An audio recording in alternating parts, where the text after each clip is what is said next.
Japan में एक और भारतीय टैंकर जहाज पर हमला हो गया।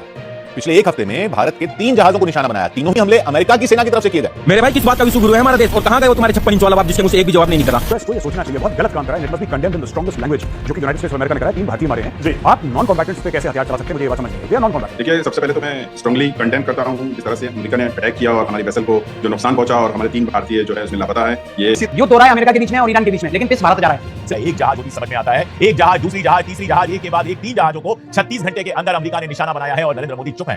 वो लोग जो कहते थे एक के बदले 10, क्या ये थ्योरी सिर्फ पाकिस्तान के लिए थी? क्या अमेरिका के हमले में जो हमारे नागरिक मारे गए हैं वो हिंदुस्तानी नहीं है? क्या अमेरिका ने हमारे जिन जहाजों को निशाना बनाया है उन जहाजों को लेकर नरेंद्र मोदी की और उनके विदेश मंत्रालय की कहीं कोई जिम्मेदारी नहीं है? के लिए किया जाता है, वहां जाकर हिंदू मुसलमान का जहर घोलते हैं। वो तमाम संगठन अपने दादा की आलोचना नहीं कर सकते। ट्रंप ने जो नहीं ईरान होता तब हिंदू संगठन सड़क पर भी होते, सोशल मीडिया पर इस्लाम को गालियां भी बकी जाती। लेकिन यहाँ हिंदू नौजवानों का, उन 3 नौजवानों का कातिल दादा है डोनाल्ड ट्रंप है, जिसको भगवान मानकर भारत में हिंदू समुदाय ने पूजा किया। यह पहला बड़ा एजेंडा है 3 भारतीयों की हत्या। हॉर्मुज़ में 3 भारतीयों की हत्या बहुत सैड है, लेकिन इस जमीन हमारा कोई लेना नहीं, लेकिन हम अंजाम भुगत रहे हैं। देखिए, सबसे पहले तो मैं स्ट्रांगली कंडेम करता हूं जिस तरह से अमेरिका ने अटैक किया और हमारी वेसल को जो नुकसान पहुंचा और हमारे 3 भारतीय जो है उसमें लापता है। ये काबिले निंदे है और इसको जो है कड़ी शब्दों में निंदा की जाती है इसकी। दूसरी चीज, जैसे जो सवाल युद्ध हो रहा है अमेरिका के बीच में और ईरान के बीच में, लेकिन पिस भारत जा रहा है। सिलेंडर भी यही महंगे हो जाते हैं, जबकि इनके शिप जब गुजरते हैं स्ट्रेट ऑफ हार्मुज से तो अमेरिका की मिसाइल उन पर अटैक भी कर देती हैं। ओमान की खाड़ी से गुजरी है उसका जवाब दे रहे हैं जो पूरी तरह से चुप है, जिनके होंठ बिल्कुल सिले हुए हैं इस घटना के बाद कि हमारे 3 जहाजों को एक के बाद एक अमेरिका ने निशाना बनाया और हमारे 3 लोग इस निशाने में मारे गए। एक जहाज होती समझ में आता है, एक जहाज, दूसरी जहाज, तीसरी जहाज, एक के बाद एक 3 जहाजों को 36 घंटे के अंदर अमेरिका ने निशाना बनाया है और नरेंद्र मोदी चुप हैं। 2014 में इटली की घटना पर उनको बहुत गुस्सा आ रहा था। 2014 में वो भारत सरकार से सवाल पूछ रहे थे। 2014 में वो कह रहे थे कि इटली के जिन मरीज ने हमारे मछुआरों को निशाना बनाया है उनको सजा मिलनी चाहिए, जबकि सुप्रीम कोर्ट में मामला चल रहा था। लेकिन आज अमेरिका का नाम लेने से भी वो डर रहे हैं। उनके मुंह से पहले चाइना का नाम नहीं निकलता था, फिर पाकिस्तान का नाम निकलना बंद हुआ, अब अमेरिका का नाम निकलना भी बंद हो चुका है। कहां गए वो लोग जो कहते थे एक के बदले 10? क्या यह थ्योरी सिर्फ पाकिस्तान के लिए थी? क्या अमेरिका के हमले में जो हमारे नागरिक मारे गए हैं वो हिंदुस्तानी नहीं है? क्या अमेरिका ने हमारे जिन जहाजों को निशाना बनाया है उन जहाजों को लेकर नरेंद्र मोदी की और उनके विदेश मंत्रालय की कहीं कोई जिम्मेदारी नहीं है? नहीं है। अगर होती तो नरेंद्र मोदी 2014 की तरह आज भी उबल रहे होते। अगर होती तो आज भी वो ट्वीट कर रहे होते और my dear friend Donald Trump से सवाल पूछ रहे होते कि तुमने हिंदुस्तानी जहाजों के ऊपर, ऐसी जहाजों के ऊपर जिनमें हिंदुस्तानी सेलर्स थे, कैसे हमला किया और क्यों हमला किया। लेकिन अमेरिका का जहां मामला आता है, अमेरिका का जहां नाम आता है, हमारे नरेंद्र मोदी जी के होंठ सिल जाते हैं, एकदम चुप हो जाते हैं। मैं इटली का मामला भी हुई, 3 एक के बाद एक हमारे जहाजों पर हमला हुआ और उसके बाद ईरान ने इस बात की मजम्मत की कि हिंदुस्तान के 3 सेलर्स को मार दिया अमेरिका ने। लेकिन भारत सरकार के किसी मंत्री ने या भारत सरकार के प्रधानमंत्री ने अभी तक इसकी मजम्मत नहीं की है। विदेश मंत्रालय के प्रवक्ता ने मजम्मत की तो बोला अरे 2 जो हैं वो सैंक्शन थे। तो सैंक्शन क्या यूनाइटेड नेशन ने लगाया था? कौन है अमेरिका सैंक्शन लगाने वाला? इस सवाल का जवाब दीजिए। कौन है अमेरिका जो यह तय करेगा कि हमारा कौन सा जहाज आएगा और कौन सा जहाज नहीं आएगा? क्यों भारत सरकार अमेरिका के सैंक्शंस के सामने सर झुका रही है? हमारे देश के फॉरेन सेक्रेटरी रहे हैं और रशिया में भारत के सेंट काम तो इसको सेलिब्रेट कर रहा है। सेंट काम तो बाकायदा यह खबर दे रहा है कि हां, हमने हमला किया। अगर आज नरेंद्र मोदी की सरकार के अंदर रीढ़ होती तो सेंट काम और डोनाल्ड ट्रंप की आंखों में उंगली डालकर पूछा जाता कि तुम्हारी हिम्मत कैसे हुई हिंदुस्तानी नागरिकों के ऊपर हमला करने की। लेकिन चक्कर यही है कि इस देश में और इस राज में, ये जो मोदी राज है, इसमें बाकी सब भले महंगा हुआ हो, लेकिन हिंदुस्तानी की जान बेहद बेहद सस्ती हो गई है। कोई फर्क नहीं पड़ता है किसी हिंदुस्तानी के साथ अमेरिका क्या करता है। अमेरिका का खौफ इस कदर हावी है हमारी नरेंद्र मोदी सरकार पर। ये लोग मनमोहन चल रहा था। 3 दिन से भारतीय जहाजों पर ओमान के करीब अमेरिका ने हमले किए थे। इसी बीच गुलाबी सुअर भारत के प्रधानमंत्री को मुबारकबाद देता है कि longest serving prime minister. Modi कहते हैं thank you sir, thank you sir. जिधर मोदी को ट्रंप का नाम लेकर आलोचना करना चाहिए, वहां मोदी थैंक यू बोल रहे थे।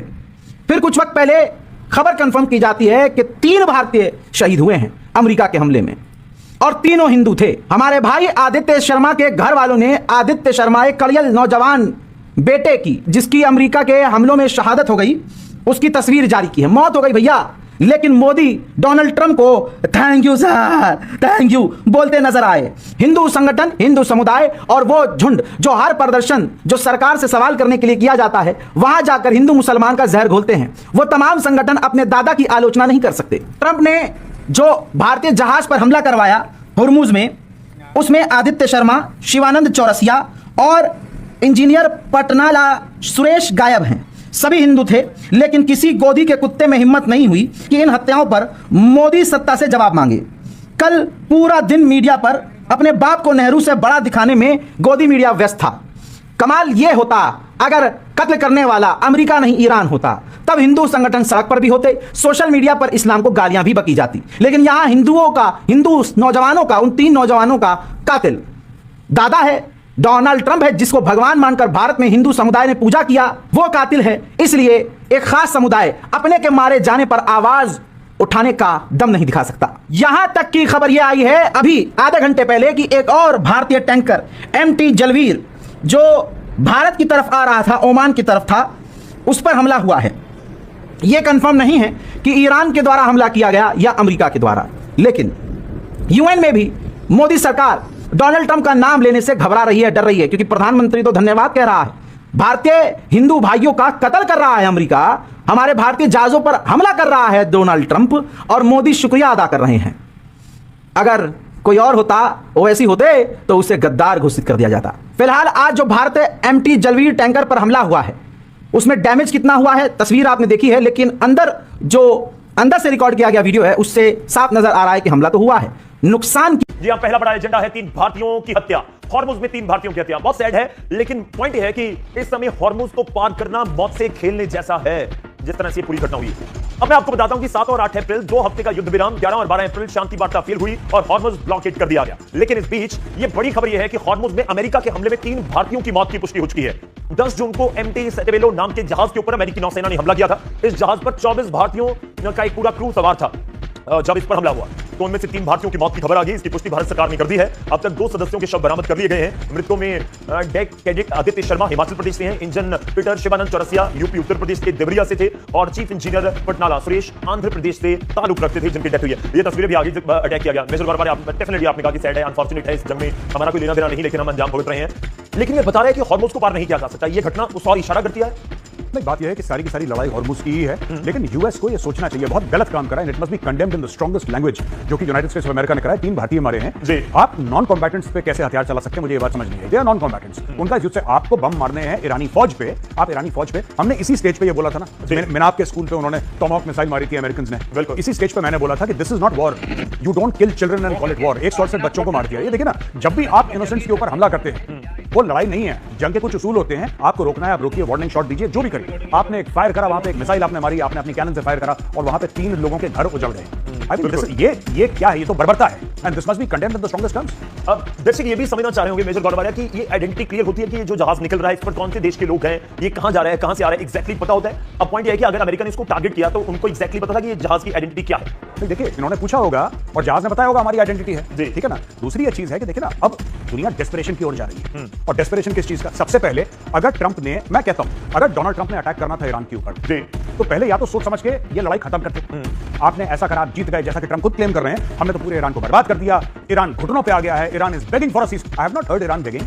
ये ट्रंप साहब को कौन सी आवाजें सुनाई दे रही हैं अपने कान में कि ईरान बैक कर रहा है? किसी ने, आपने सुना ईरान को बैक करते हुए? ये उनकी स्टेटमेंट है, डोनाल्ड ट्रंप की स्टेटमेंट ये लगातार आती है। अब उनको अगर आवाजें सुनाई दे रही हैं तो मैं फिर उनकी मदद नहीं कर सकता, लेकिन एक बात बताइए, ये देखिए ना, ये आपने ऐसा कर दिया है, ये लड़ाई शुरू करके, अगर ये इनके कंट्रोल में नहीं है। प्रॉब्लम ये सबसे बड़ी, इसके जो कॉन्सिक्वेंसेस है लड़ाई के, they are unable to manage those consequences. और लड़ाई में कॉस्ट एंड कॉन्सिक्वेंसेस होते हैं, और फिर या वो मिनाब में 168 बच्चे भुगते हैं, या फिर ये 3 भारतीय भुगते हैं। Innocents have to bear the cost of war। बिल्कुल। और इसमें आप लड़ो, बिल्कुल लड़ो, आपकी खुशियां, एक दूसरे पे मिसाइल मारो, God bless you, spare the innocents. बिल्कुल, जो बेगुनाह है, आप उनके ऊपर वार नहीं कर सकते। चलिए इस बीच में आगे बढ़ता हूं। हॉर्मुज के पास लगातार दूसरे दिन भारतीय क्रू वाले जहाज के ऊपर अमेरिका ने हमला किया। ये 3 लोगों की मौत की खबर भी सामने आई। इस जहाज का नाम MT जलवीर है। हमले के बाद इस पर आग लग गई। घटना के बाद ओमान में भारतीय दूतावास ने कहा कि वो स्थानीय अधिकारियों के संपर्क में है और हालात पर नजर बनाए हुए हैं। ये लगातार एक तरह से आप कह रहे हैं कि अटैक किया गया या निशाना बनाया गया, टारगेट किया गया। MT का मतलब होता है मोटर टैंकर, और बहुत क्लियर है कि मोटर टैंकर जो शिप या जहाज है उनमें क्या जा रहा है, उनमें तेल जा रहा होगा, केमिकल, ऐसी चीजें जा रही होंगी। जैसे ऑलरेडी मेजर गौरव ने कहा कि कोई हथियार तो नहीं थे, ऐसा तो नहीं था कि वहां पर कोई आदमी थी, लेकिन फिर भी उसको टारगेट किया गया। 3 तस्वीरें आपके सामने हैं, एक के बाद एक भारतीय क्रू वाले 3 जहाजों पर हमला किया गया। एक बार जल्दी से तीनों तस्वीरें दिखा दीजिए। हॉर्मुज में अमेरिका और ईरान के बीच युद्ध चल रहा है, और इस दौरान वहां से गुजरने वाले जहाजों को टारगेट किया गया। 8 जून को, 10 जून को, 11 जून को ये 3 हमलों की खबर सामने आ गई। और आपको यह भी बता दें कि भारतीय क्रू वाले जहाज पर अमेरिका ने हमला किया। ये हमारे पास जो जानकारी निकलकर सामने आई है मेजर गौरव, ये 3 बैक टू बैक होना, एक बार आपने अटैक किया, उसमें कुछ लोगों की जान चली गई, पता लग गया कि वो भारत से ताल्लुक रखते हैं, लेकिन अगले दिन एक बार फिर से टारगेट किया जाना, ये जानबूझकर है या मिस आइडेंटिटी का पूरा मामला है, या एग्जैक्टली इसको किस तरह से समझे? देखिए, मैं ये तो नहीं कहूंगा कि ये शिप के अंदर उनको पता था कि इंडियंस हैं इसीलिए अटैक करा, मैं ये नहीं कहूंगा, it's not like that, but इनको पता है कि वो शिप अनामद है। ये पता नहीं निहत्थे पे वार करना कौन सी पॉलिसी है, आई हैव नॉट अंडरस्टूड। ये हो सकता है कि उन्होंने वार्निंग दी हो कि आप नहीं निकलना चाहते, या वहां से निकलने की कोशिश इस शिप की तरफ की जा रही और तरीके हैं, और जी। तरीके हैं। आपने सीधा हथियार खोल के आपने इनोसेंट्स की जान ले ली। जरा इन्होंने बोर्ड नहीं करे थे ईरान के शिप्स, दो शिप्स, आपको पता है, हमने कवर करा था, वीडियोस आई थी, उसकी वीडियोस इन्होंने जारी करी कि आप बोर्ड करिए ना शिप, आपके पास दुनिया भर के मरीन्स हैं, कमांडोज हैं, आप हेलीकॉप्टर भेजिए। ऐसा तो नहीं कि रोज 50, 60, 100 शिप्स पार कर रहे हैं, ऐसी बात तो नहीं है। कुछ आते हैं आप बोर्ड करिए, उनको रुकवाइए। ये कैसे पता लगता है कि इस शिप के ऊपर कुछ भी आर्म्ड नहीं है, कुछ भी कोई सैनिक नहीं? देखिए, अगर वो शिप आर्म्ड होता, उसके पास कुछ होता हथियार, तो हथियार चला के अपनी रक्षा करता। That is a sitting duck. वो तो सिटिंग डक है ना, इतना बड़ा वो धीरे धीरे धीरे चलता है, उसके अंदर ऑयल होगा, गैस होगी, जो भी उसका कार्गो होगा वो चल रहा है, you just fire a shot and that ship starts burning and people die. क्या थोड़ा सा, आई मीन, जो हम कहते हैं ना, देयर आर, जिसको कहते हैं कि there are certain terms of engagement. आप जब वॉर लड़ते हैं, कुछ कॉन्टेक्स्ट में एक वॉर फाइट होता है, उसके कुछ रूल्स होते हैं। You do not harm innocents. आप इनोसेंट लोगों को नहीं हार्म कर सकते। आप जाके पता लगाइए, the onus is on the US to find out कि शिप के अंदर हथियार है कि नहीं। उनका ओनस नहीं है, ये पहले ईरान से परमिशन ले, फिर ईरान ने रोका हुआ है, फिर ये यूएस से परमिशन ले। तो ये तो एमटी, इसमें तो एमटी जलबीर या बाकी जिनके ऊपर अटैक किया गया, ये तो क्लियर है कि इसमें गैस या फिर कोई ऑयल या केमिकल ही आ रहा हो। और क्या आएगा, और इनफैक्ट अगर जाके मिसाइल लगेगी और ज्यादा उसमें नुकसान होगा। नहीं, धीरे ना, इन्होंने क्या बोला, मैं एक बात बताता जी। हूं। इन्होंने बोला कि ये जो ब्लॉकेड लगा रखा है यूएस का, ये ब्लॉकेड किस लिए है? जो शिप ईरानियन पोर्ट से आएगा, जिसका पॉइंट ऑफ ओरिजिन बंदर अब्बास हो सकता है, या फिर उसका चबहार हो सकता है, खर्ग हो सकता है, कोई और, अगर वो ईरान से ओरिजिनेट कर रहा है तो हम उसको रोकेंगे। ठीक है। अब ये पता लगाइए, ये जो इंडियंस के साथ शिप आ रहा था, ये कहां से ओरिजिनेट कर रहा था? अगर वो ईरान से ओरिजिनेट कर रहा था तो आप उसको रोकते, आप उसको टोकते, आप उसकी चेकिंग करते और बोलते नहीं, आप ईरान से आ रहे हो, वापस जाओ। आप इस तरह से मिसाइल नहीं मार सकते थे। जी, मतलब आप कह रहे हैं कि एक तरह से रूल होना चाहिए। लेकिन इस बीच एक भारतीय आदित्य शर्मा का शव अब तक नहीं मिला है। 3 लोगों की मौत हुई है, उनमें से 2 के शव मिल चुके हैं, बरामद कर लिए गए हैं। लेकिन आदित्य, देखिए बिल्कुल युवा आदित्य जिनकी मौत हुई है, उनका शव अभी तक नहीं मिला है। हिमाचल प्रदेश के रहने वाले आदित्य के पिता राजेश शर्मा ने सोशल मीडिया पर मदद की अपील करते हुए कहा कि उनके बेटे के बारे में पता जल्द लगाया जाए। वो अपील कर रहे हैं सरकार से, लेकिन